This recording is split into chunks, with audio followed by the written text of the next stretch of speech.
BalconyTV. All right, welcome to Balcony TV New Orleans. I'm DJ Rockaway of the away team, and this right here is Miss Frequency. She's gonna perform a very dope piece for you. So y'all pay attention and listen up. All right, y'all. This poem is called "The 7 Deadly American Sins."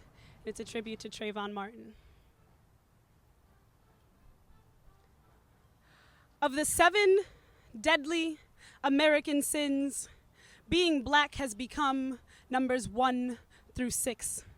If this statement strikes you as radical, then you haven't been paying attention. So I bet you were surprised when the Martin verdict came in and guilt was never mentioned. And let's be clear, this was the Trayvon Martin case. George Zimmerman was never on trial. He murdered a child while we were more concerned with whether or not a boy had smoke in his lungs than the fact that he would never again use them to make his chest rise beneath the cloaked hoodie the Grim Reaper lent him on February 26th. I wonder if his grave bears his name or if it simply states, "This could have been you." I wonder if they replaced "rest in peace" with "no justice, no peace," or if they knew this wouldn't prove to be true. You see, the verdict came in and people claimed they couldn't stand it. But apparently, they couldn't stand against it either. Trust me, I checked their methods. Millions of Trayvon tweets and Facebook messages, calls for vigils and moments of silence, but in the midst of it all, not a single riot. The NAACP hail this is a sign of discipline. I wager it's a sign that Americans aren't listening. All over the nation, people claim this wasn't an issue of race, that the outcome was legally on par, accusing the left-leaning liberal blackjack dealers of once again playing the race card. They asked, what would have happened if Zimmerman were black? Would things have been any different? Well, of course they'd be different. If Zimmerman were black, this would have ended with a prison sentence. You can ask Marissa Alexander about any specifics that I'm missing, because she will now spend more time in prison than Trayvon Martin did on the face of this planet. We live in a world where man can be set free after admitting to the slaying of an unarmed teen, and CBS News has the audacity to run a piece headlined by Zimmerman's brother stating that George would now spend the rest of his life looking over his shoulder because, and I quote, "There are people who would want to take the law into their own hands." It's funny how some things are so black and white while others just taste like the rainbow. Red like the blood that stained the sidewalk where he fell after being profiled for walking too slowly. Yellow for the son of Tracy and Sabrina that shone bright by day but by night had stopped glowing. Green for the grass stains on pants that hung so low they heightened sensitivities without even knowing. Brown for the identity that Zimmerman played up for the all-white. Sorry, there was one Latino, so that's what we now consider a diverse jury. White for the privilege Zimmerman wore when he was out doing his neighborhood patrolling. And black?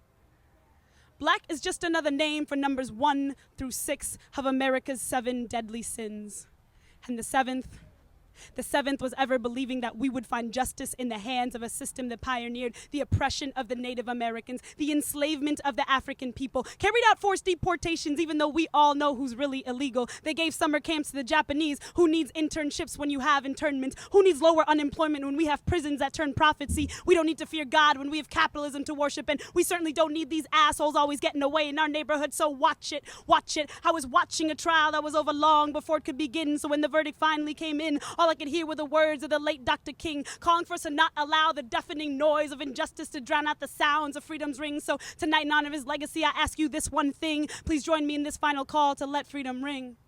Let freedom ring from the rushing rivers of melanin that have overflown into our streams of consciousness and dilute the truth so that people now claim we live in a post-racial society. Let freedom ring. Let freedom ring from the meeting tables of self-appointed gun-toting concrete cowboys found in the ranks of your neighborhood watch, or is it your neighborhood NRA? Let freedom ring. Let freedom ring from the graves of Emmett Till, Fred Hampton, Sean Bell, Hamadou Diallo, Oscar Grant, Trayvon Martin, Jordan Russell Davis, and all the other brothers whose names we'll never know, because even in 2013, a black man being killed still isn't enough to make it on to the evening news. Let freedom ring, let freedom ring. I said let freedom ring, free at last, free at last.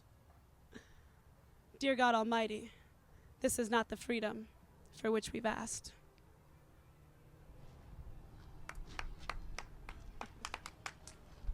All right, for those of y'all at home, I'm going to ask a question. So where can we hear these pieces online, read more like this? Do you have any books, etc.? I ain't have any books yet, but you can go online, find me at freakthemighty.tumblr.com. Frequency always has 2 E's, and the is always spelled with an A. You can also find me on Facebook if you search me, Frequency, a.k.a. Freak the Mighty. Dig. So how can we contact you if we want to book you or get in touch with you, see where your next show is, etc.? How can we do that? You can just email me at frequencymgt@gmail.com. Again, Frequency with 2 E's. You can also find me at the New Orleans Fringe Festival performing with the new Team Slam New Orleans or Team Snow. And then in December, I'll be performing with the Who Dat Poets right before the Pelicans Nuggets game in a poetry showcase. In the arena. That's December 4th, right? December 27th. 27th. My apologies. All right, cool. It's all good. Cool. So y'all got the information. Y'all heard the words. Please, please, please look her up. As always, this is BalconyTV New Orleans. Y'all have a good one. Thank you. All right. BalconyTV.